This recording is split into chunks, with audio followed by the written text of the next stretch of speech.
Alors, avant tout, revenons à la Bible. Ce livre n'est pas comme les autres. Il est miroir. C'est un livre miroir qui vous montre ce que vous êtes. Par conséquent, interpréter des versets alors qu'inconsciemment on cherche à dissimuler des fautes, cela ne renvoie pas à la vérité. À l'inverse, venir s'inspirer de la Bible après s'être purifié, eh bien cela nous ouvre le chemin du ciel et Dieu partage alors sa sagesse infiniment variée. Je voudrais donc, avec l'aide du Saint-Esprit, rétablir une vérité concernant une fausse interprétation, et cela concerne le texte de Paul dans Galates, chapitre 4, verset 21. Et Paul, lui, prend ce texte de manière complètement allégorique. Et c'est Paul lui-même qui le dit. Donc, les deux femmes et leur fils qui s'opposent, puisque dans ce texte, il y a le fils de la femme libre et le fils de la femme esclave, qui s'opposent, qui est opposé l'un à l'autre. Mais Paul le dit bien, c'est une image et qui a un seul but, uniquement à but pédagogique. Paul se sert de cette image pour expliquer comment se séparer du péché. Mais ici, il ne s'agit surtout pas de créer une division, synonyme même de ségrégation raciale, entre le fils de l'Égyptienne, qui est Ismaël, qui est trop souvent associé aux Arabes, aux musulmans, aux esclaves, et disons-le, à une race inférieure. Et de l'autre côté, nous avons le fils de Sarah, c'est Isaac, qui est trop souvent, lui, associé aux Juifs, homme pieux, libre, riche, et bien sûr d'un esprit supérieur. Ça, c'est ce qu'on retrouve dans la pensée de beaucoup de gens. Comme si le Seigneur regardait à la religion, plutôt qu'à l'homme et à sa détermination. C'est tellement facile, et c'est tellement tentant d'assimiler Sarah à la bénédiction et à la rédemption qu'Abraham a reçue, et de maudire Agar et sa descendance, en l'assimilant au péché, à l'extermination d'un peuple inique et rebelle. Ne faisons pas ce pourquoi Agar s'est repentie. Agar s'est repentie de maudire sa maîtresse, de la mépriser, de mépriser Sarah, au moment où justement elle s'est vue enceinte d'Ismaël.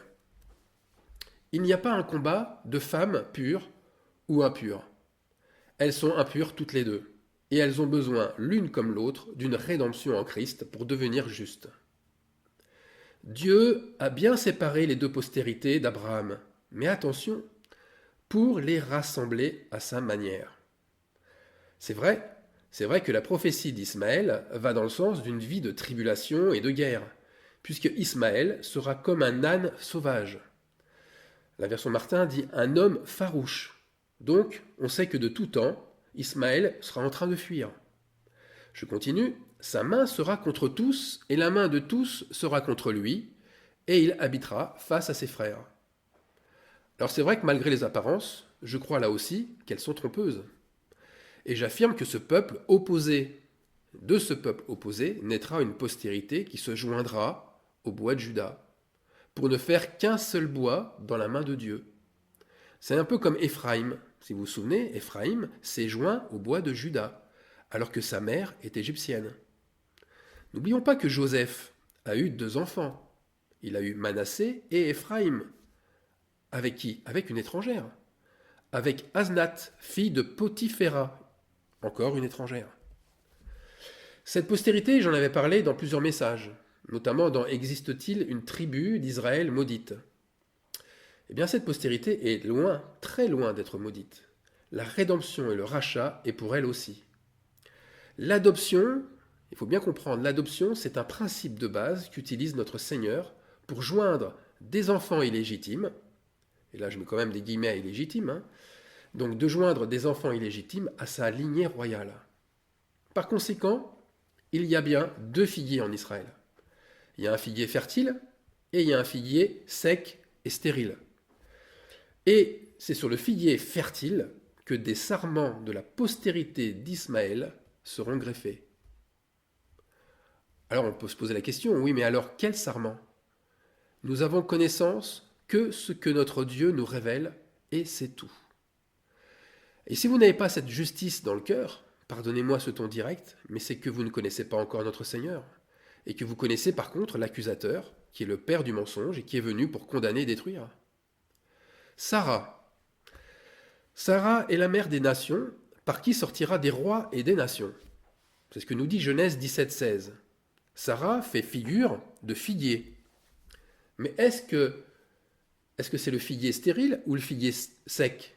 Pardon, est-ce que c'est le figuier fertile ou stérile? En fait, ici, il y a deux figuiers. Il y a un double figuier.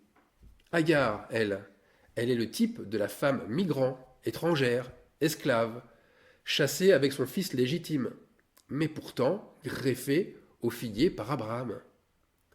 C'est la première fois que le récit biblique évoque une femme qui élève la voix de Dieu, qui élève sa voix vers Dieu et qui pleure.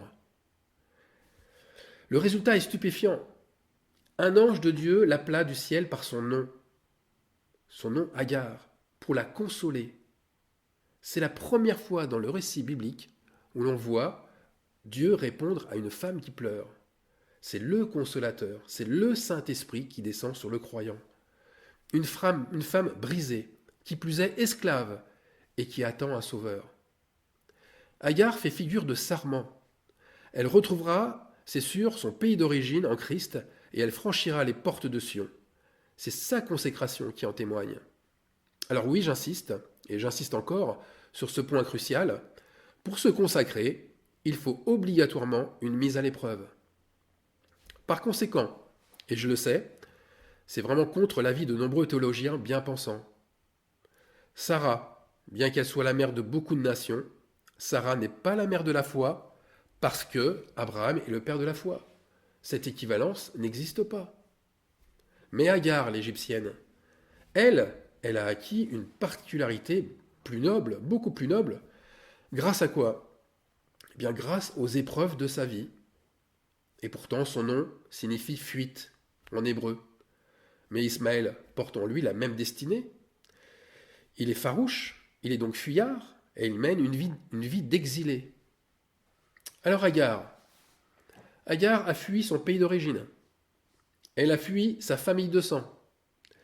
Agar a fui sa maîtresse oppressante.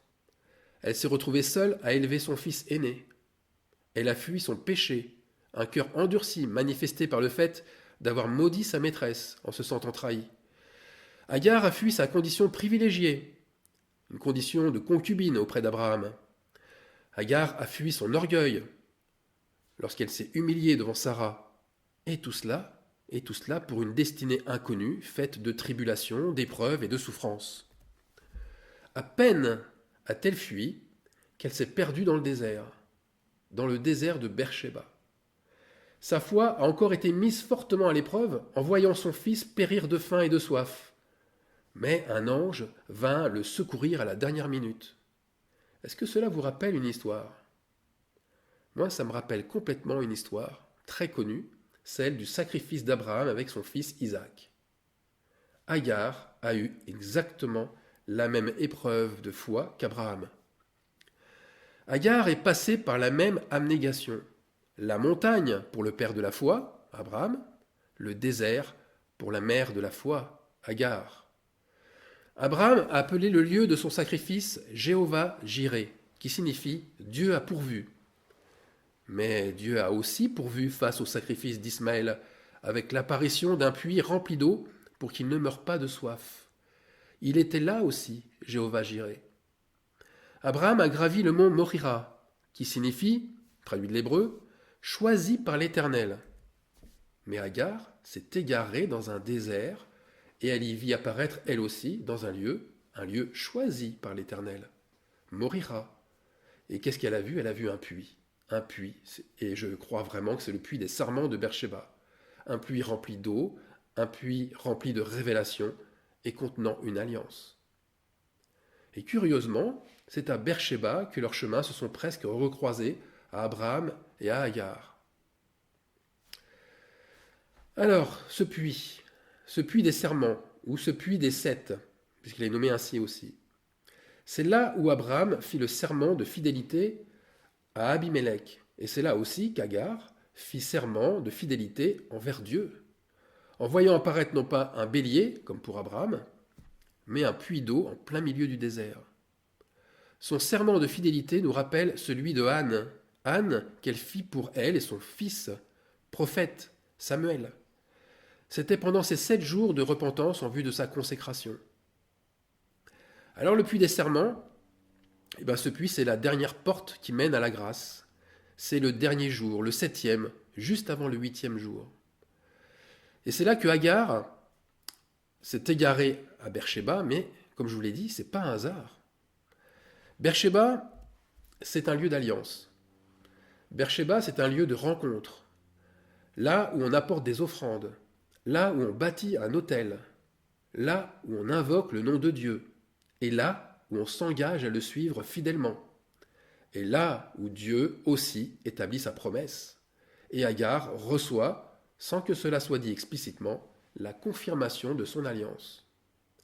La femme, en fait, quand elle est consacrée, si on y regarde bien, une femme consacrée a toujours été une aide pour l'homme, une aide pour l'aider à exercer sa destinée et pour l'aider à accomplir la promesse de l'alliance divine. Deux serments, nous avons là deux serments, comme deux alliances qui se font face. La première, c'est celui de Dieu pour Abraham et Isaac. Multiplier à l'infini sa postérité et bénir toutes les nations en lui. L'autre serment, c'est celui d'Agar et d'Ismaël. Multiplier à l'infini sa postérité et d'en faire une grande nation. De ces deux alliances, en fait, naîtra un peuple de croyants. Mais n'est-ce pas tout simplement la même alliance? Avouez qu'il y a un mystère qui rôde autour de ce puits. Beersheba. Beersheba, c'est pas 31, 32, 34 versets bibliques, c'est 33 versets bibliques qui y font référence. Le chiffre de la purification, de l'adoption, bien sûr, mais aussi le chiffre des choses que Dieu tient cachées pour les révéler. C'est là qu'il révèle des indices de son plan, c'est là qu'il révèle sa stratégie. Pourquoi Agar est-elle à ce lieu mythique juste avant Abraham, avant Isaac, avant Jacob, et Jacob qui est devenu Israël, qui retournera aussi? Eh bien, ce puits a une profondeur méconnue, qui traduit un mystère. Lequel? Un indice. Un indice de taille arrive avec Josué. Josué 15, verset 28. Beersheba, ici, fait partie de l'héritage que va recevoir la tribu des enfants de Juda, selon leur famille. Donc, Agar s'inscrit en premier dans cet héritage par le fait d'y avoir été béni avec Ismaël. Agar comme Ismaël font partie tous deux de cette tribu de Juda, celle dont Christ est sorti. Mais nous ne sommes pas au bout de nos surprises avec Dieu, loin de là. Abimelech. Abimelech était lui aussi invité à ce puits pour y faire alliance avec Abraham. Et Abraham, pour sceller son alliance, a sacrifié, ce jour-là, 7 brebis, afin de signifier à Abimelech qu'il a creusé ce puits par son sacrifice pour lui et pour 6 autres brebis. D'ailleurs, si on y regarde bien, sans Abimelech, le puits des 7 ne signifierait plus son nom. 7 brebis, mais 7, c'est qui ces 7? Premièrement, Agar. Deuxième, Ismaël. Troisièmement, Abraham. Quatrième, Abimelech. Cinquième, Isaac. Sixième, Jacob. Et septième, Israël. C'est bien sûr Jacob qui est devenu Israël. Mais voilà avec qui Dieu a fait alliance à Beersheba. Il n'y a pas d'autre personne avec qui Dieu a fait alliance dans cet endroit-là. Donc d'où venait Abimelech, roi de Guérar?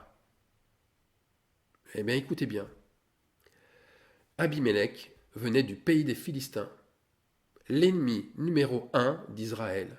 Genèse 21, 32. Dieu fait-il alliance avec le peuple des Philistins? Abimelech n'était pas n'importe quel Philistin. C'était un homme droit, pieux et miséricordieux.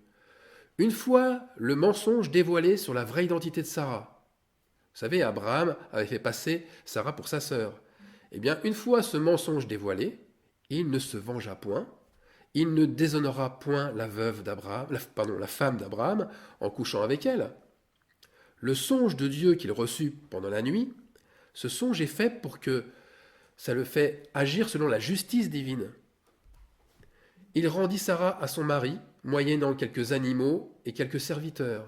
Mais Abimelech ne chassa pas Abraham de son pays. Au contraire, il lui laissa la liberté totale d'aller et venir selon son bon vouloir. Donc, il n'y avait pas un manque de pardon de sa part. Abimelech a vraiment pardonné ce mensonge à Abraham. Donc la justice manifestée d'Abimelech lui valut la guérison de son peuple et la stérilité s'éloigna de chez lui. C'est ce qu'on lit en fait dans le texte biblique. Alors n'ayons pas peur des mots. Ce Philistin avait les yeux grands ouverts sur la volonté de Dieu. Genèse 21-22. Il parla ainsi à Abraham. Dieu est avec toi dans tout ce que tu fais. Ça, c'est Abimelech qui le dit. Abraham, enfin, planta un tamaris dans ce lieu pour immortaliser, c'est le cas de le dire, l'alliance entre lui, Dieu et Abimelech. Le tamaris, c'est un arbre dont les feuilles sont souvent blanches et en grappe, donc qui évoque la purification. Comme d'ailleurs la longévité de son bois, qui sert au chauffage et à la construction, elle montre l'union éternelle. Alors il y a une autre particularité qui répond à celle d'Abimelech, c'est que la tribu de Siméon hérite avec celle de Juda de cette ville du sud d'Israël qui est Beersheba. Ça c'est Josué 19-2. Vous imaginez, Dieu surprend toujours. Il exauce, c'est Siméon, et Siméon qui veut dire exaucer, ça veut dire qu'il exauce les prières de ceux qui l'invoquent et il leur donne le même héritage. Juda qui est la louange, son cœur, là où est son trône. Alors Jésus annonçait-il une nouvelle alliance quand il prophétisait que le figuier sécherait? Lorsqu'il prophétisait que les nations boiraient à sa source comme la Samaritaine l'a fait à son puits, et que cette eau ne tarira point, et que ceux qui en boiront n'auront plus soif? Décidément, rien n'est vraiment nouveau, puisque l'alliance en Abraham préfigure l'alliance en Christ. Alors une autre preuve encore.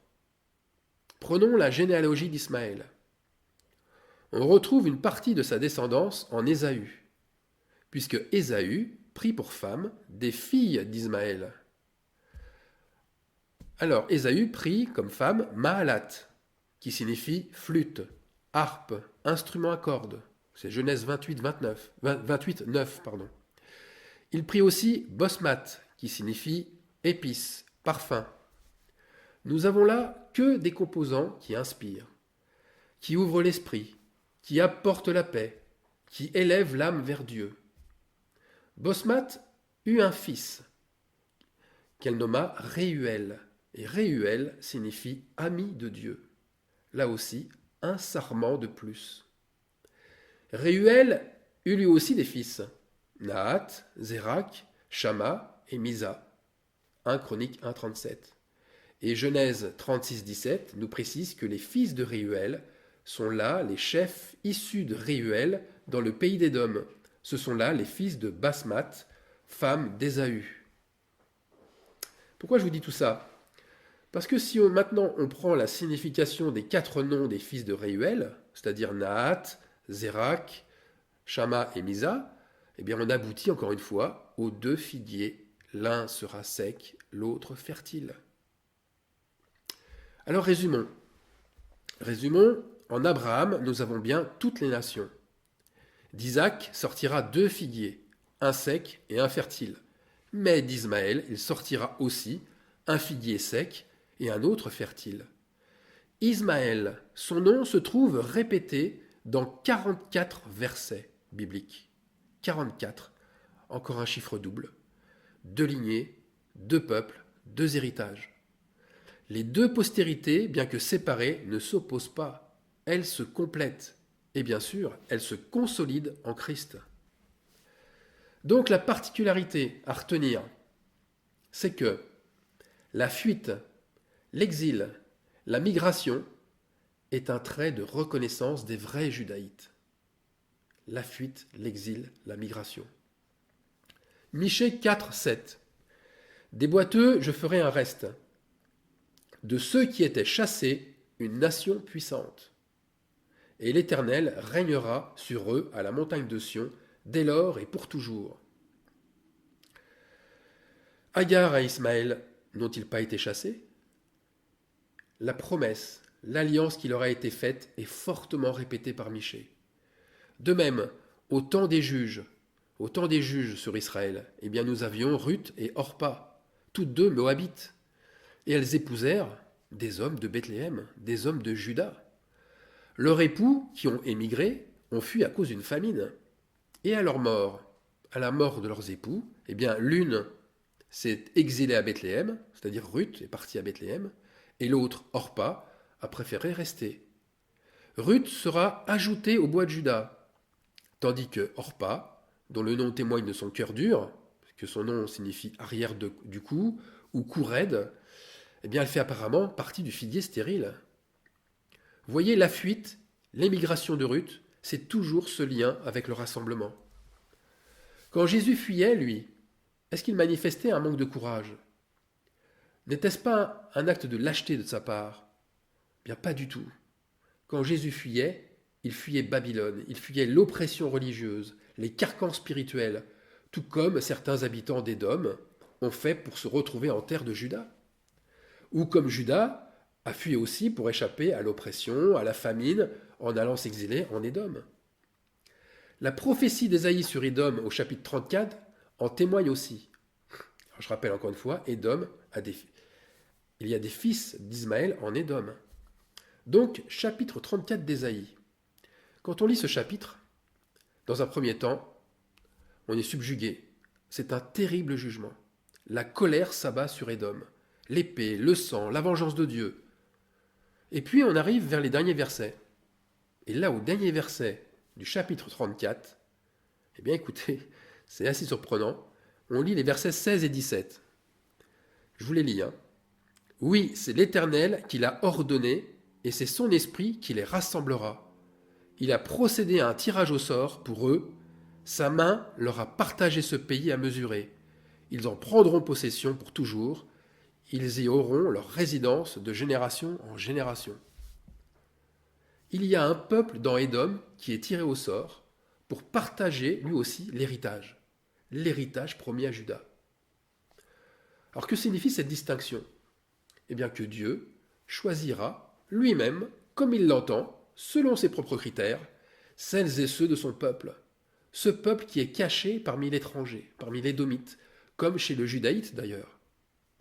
Édom signifie rouge, comme la couleur rouge du sang. C'est ce que son étymologie signifie. Donc le sang du double sacrifice, on le voit bien à travers Édom, celui des impies comme celui des rachetés par le sang rouge du Fils de Dieu, nous avons bien encore ce double figuier. Alors on va aller un peu plus loin, et on va reprendre un détail qui n'en est pas un. Ismaël, nous dit Genèse 21, 21, Ismaël habita dans le désert de Paran, et sa mère lui prit une femme du pays d'Égypte. Alors écoutez bien, le désert de Paran cache une énigme. Paran, c'est pourtant un endroit désertique, loin d'être attirant et accueillant. C'est un lieu pour des peuples nomades, car rien en apparence n'y pousse. C'est carrément l'inverse de la fertilité et de la bénédiction.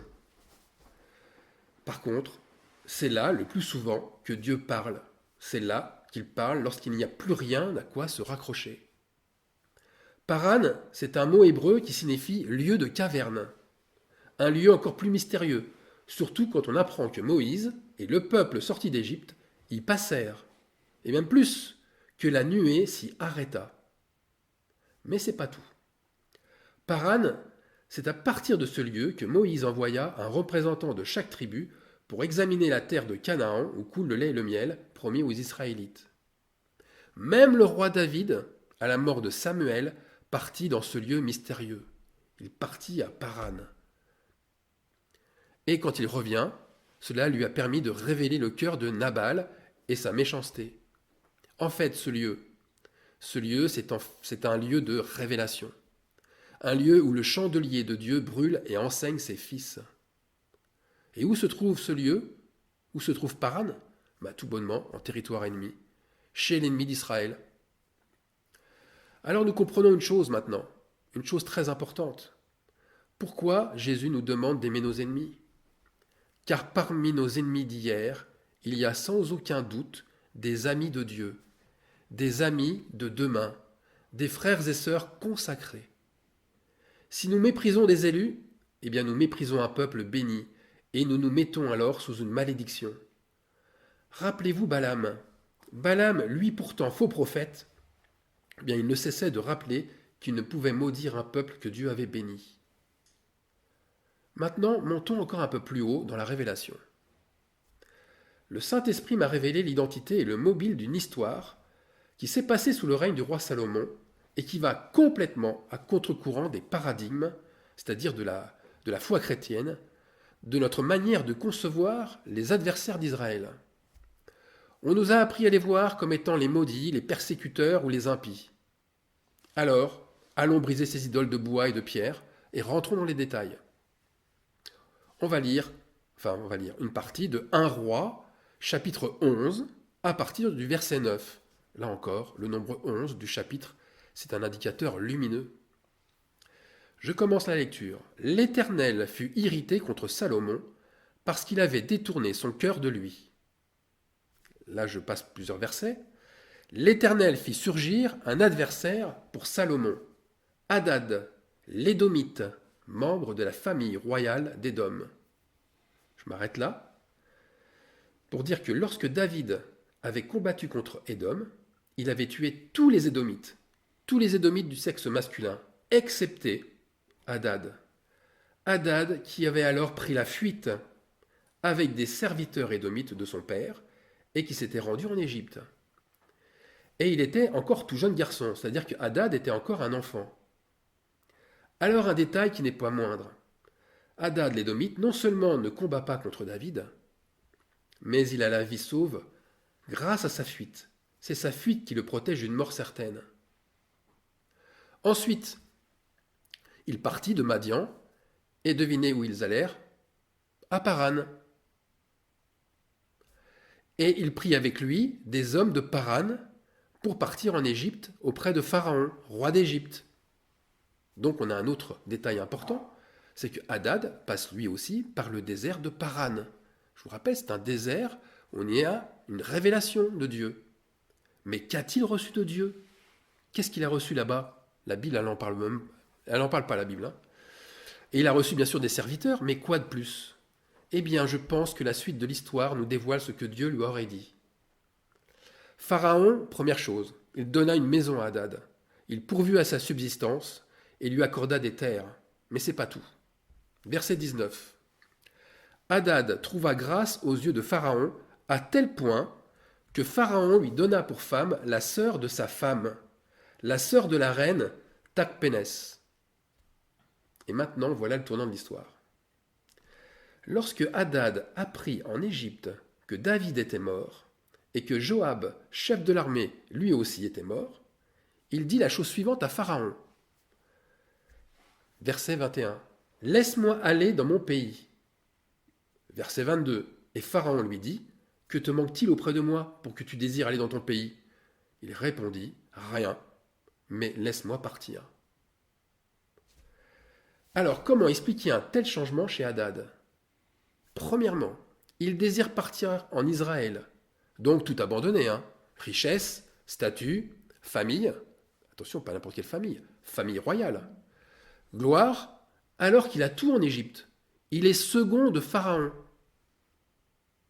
Et moi, ça me rappelle Joseph, second de Pharaon, Moïse, second de Pharaon, eux aussi l'étaient.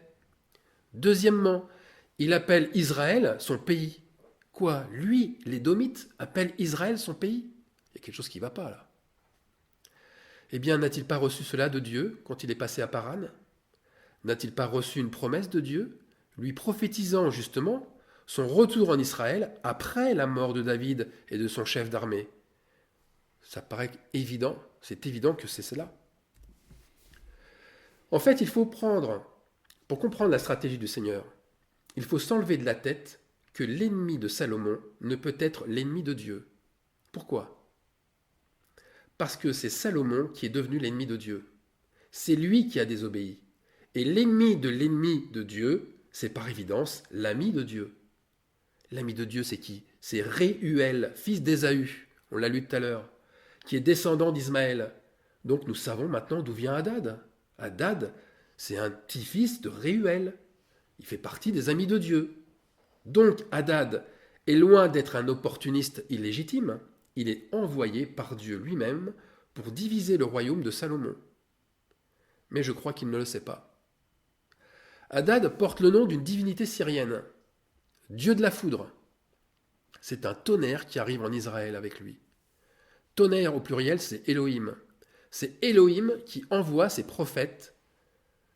Et là, même si on ne parle plus de Hadad après dans la Bible, eh bien nous savons ce que va devenir le royaume d'Israël après la mort de Salomon. Et nous connaissons maintenant ce que signifie, écoutez bien, nous connaissons ce que signifie maintenant la prophétie qu'Israël a donnée à Juda, juste avant sa mort. Il a dit, Juda, tu recevras les hommages de tes frères, ta main sera sur la nuque de tes ennemis. Les fils de ton père se prosterneront devant toi.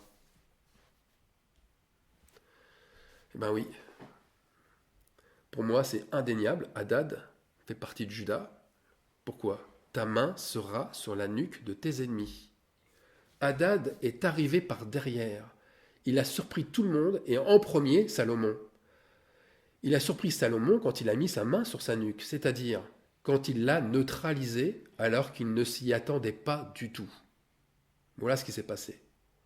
Et qui se prosterneront ? Eh bien les fils de ton père, c'est-à-dire les fils d'Abraham, les fils qui sont les fils d'Ismaël et d'Isaac, comme ceux d'Ésaü et de Jacob. Alors bien sûr, reconnaissez que cette stratégie, elle vient pas d'un esprit qui cherche autre chose que Dieu. Reconnaissez que cela peut venir que de Dieu, puisque je pourrais faire un échafaudage de raisonnement, mais je vois pas l'intérêt. Quand j'ai reçu ça, j'étais complètement étonné et perplexe sur ces choses. Complètement perplexe. Mais il faut se dire une chose, c'est que notre Seigneur a un objectif avoué. Il veut que la vérité nous affranchisse, vous rende libre et rende la liberté et la justice à ses enfants qui viennent de partout. Ils viennent de partout, ces enfants, et pas d'une tribu, d'une nation ou d'une race précise. Maintenant, la vraie question est, allez-vous accepter de voir et d'admettre que celui qui a pris par la nuque votre idole soit l'ami de Dieu et qu'il n'ait jamais été un ennemi ? Je répète, allez-vous accepter de voir et d'admettre que celui qui a pris par la nuque votre idole soit l'ami de Dieu et qu'il n'a jamais été un ennemi ? Je prie que le Seigneur bénisse et qu'il fasse fléchir les genoux de ceux qui veulent retrouver la vue. Amen.